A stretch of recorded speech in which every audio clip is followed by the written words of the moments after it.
राधे राधे दोस्तों, नित्य Radhe official channel में आप सभी का दिल से स्वागत है। उम्मीद है आप सभी लोग स्वस्थ होंगे, मस्त होंगे, अपने अपने काम में व्यस्त होंगे। जय श्री कृष्णा। नमस्कार दोस्तों, आज हम भगवान श्री कृष्ण द्वारा अर्जुन को दिए गए दिव्य ज्ञान के क्रम में भगवत गीता के 5वें अध्याय कर्म संन्यास योग को सरल भाषा में समझेंगे। भागवत गीता का 4था अध्याय हमने ज्ञान कर्म संन्यास योग के रूप में समझा था। अब हम 5वें अध्याय में अर्जुन के मन में एक महत्वपूर्ण प्रश्न उठता है। अगर ज्ञान प्राप्त करना कर्मों का त्याग करना श्रेष्ठ है, तो फिर भगवान श्री कृष्ण बार बार कर्म करने की बात क्यों कहते हैं? इसी उलझन को भगवान श्री कृष्ण इस अध्याय में दूर करते हैं। अर्जुन का प्रश्न कि कुरुक्षेत्र के युद्ध मैदान में अर्जुन भगवान श्री कृष्ण से पूछते हैं कि हे कृष्ण, आप कभी कर्मों के संन्यास की प्रशंसा करते हैं, कभी कर्मयोग की। इन दोनों में से वास्तव में मेरे लिए कौन सा मार्ग श्रेष्ठ है? कृपया मुझे निश्चित रूप से बताइए कि मुझे क्या करना चाहिए। अर्जुन का यह प्रश्न केवल युद्ध के मैदान तक सीमित नहीं था। हमारे जीवन में भी अक्सर ऐसी स्थिति आती है कि हम सोचते हैं यदि संसार के काम छोड़ दें तो शायद मन को शांति मिल जाएगी। लेकिन भगवान श्री कृष्ण बताते हैं कि केवल बाहरी रूप से कर्म छोड़ देना ही संन्यास नहीं है। कर्म संन्यास कर्मयोग, भगवान श्री कृष्ण कहते हैं कि कर्मों का त्याग और कर्मयोग दोनों ही मनुष्य को कल्याण की ओर ले जा सकते हैं। लेकिन सामान्य मनुष्य के लिए निष्काम कर्मयोग अधिक सरल और श्रेष्ठ मार्ग है।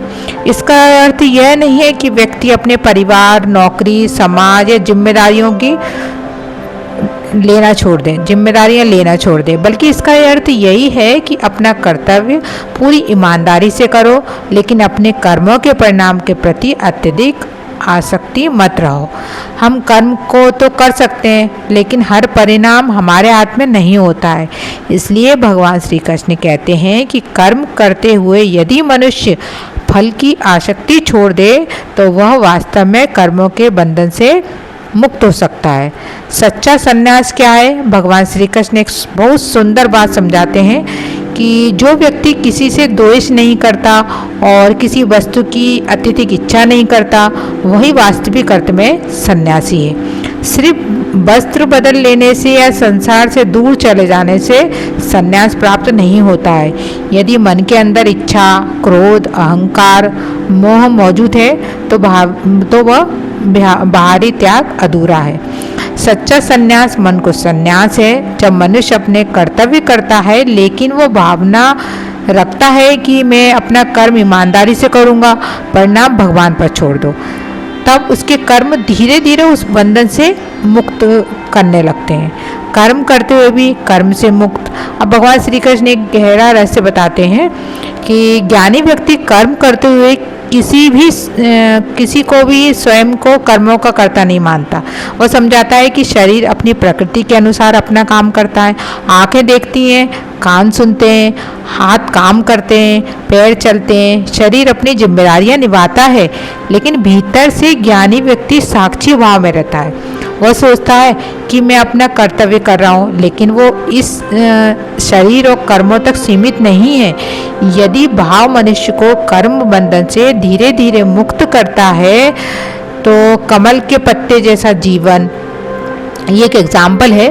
भगवान श्री कृष्ण कर्मयोगी की तुलना कमल के पत्ते की करते हैं कि कमल जल में रहता है लेकिन जल उसके ऊपर टिक नहीं पाता है। उसी प्रकार कर्मयोगी संसार में रहते हुए भी संसार की आसक्ति में डूबता नहीं है। वह परिवार में रहता है, अपना काम करता है, समाज में रहता है, अपनी जिम्मेदारियां निभाता है, लेकिन उसका मन केवल धन, प्रसिद्धि, प्रशंसा और परिणामों में उलझा नहीं रहता है। यही कर्मयोग का सुंदर रहस्य है। संसार को छोड़ना आवश्यक नहीं है, संसार में रहते हुए आसक्ति को छोड़ना आवश्यक है। कर्म भगवान को समर्पित करना। भगवान श्री कृष्ण कहते हैं कि जो व्यक्ति अपने कभी कर्मों को परमात्मा को समर्पित करके करता है वह पाप से उसी प्रकार अप्रभावित रहता है जैसे कमल का पत्ता जल से। इसका अर्थ यही है कि हर काम से पहले, हर काम के बाद मन में भगवान का स्मरण रहे। चाहे घर का काम हो, नौकरी हो, व्यापार हो, पढ़ाई हो या किसी की सेवा भी हो, यदि हम उसे ईमानदारी और अच्छे भाव से करते हैं तो उसका अहंकार नहीं करते तो वह कर्म साधना बन जाता है। फल की चिंता क्यों छोड़नी चाहिए? हमारे जीवन में चिंता का सबसे बड़ा कारण अक्सर परिणाम होता है। हम मेहनत करने से पहले ही सोचने लगते हैं कि मुझे सफलता मिलेगी कि नहीं, लोग मेरी तारीफ करेंगे कि नहीं, मेरी मेहनत का परिणाम क्या होगा।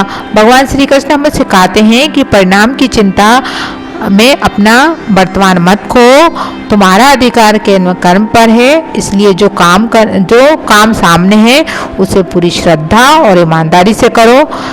फल कब मिलेगा, कितना मिलेगा, किस रूप में मिलेगा, इसे भगवान पर छोड़ दो।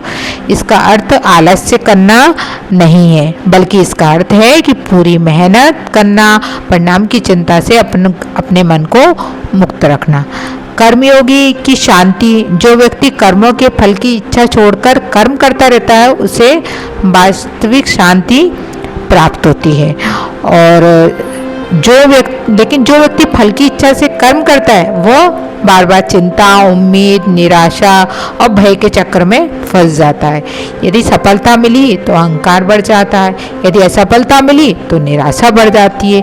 लेकिन कर्मयोगी दोनों परिस्थितियों में संतुलित रहने का प्रयास करता है। वो सफलता में भी भगवान को याद करता है और कठिन समय में भी भगवान का हाथ नहीं छोड़ता। यही मन की स्थिरता है।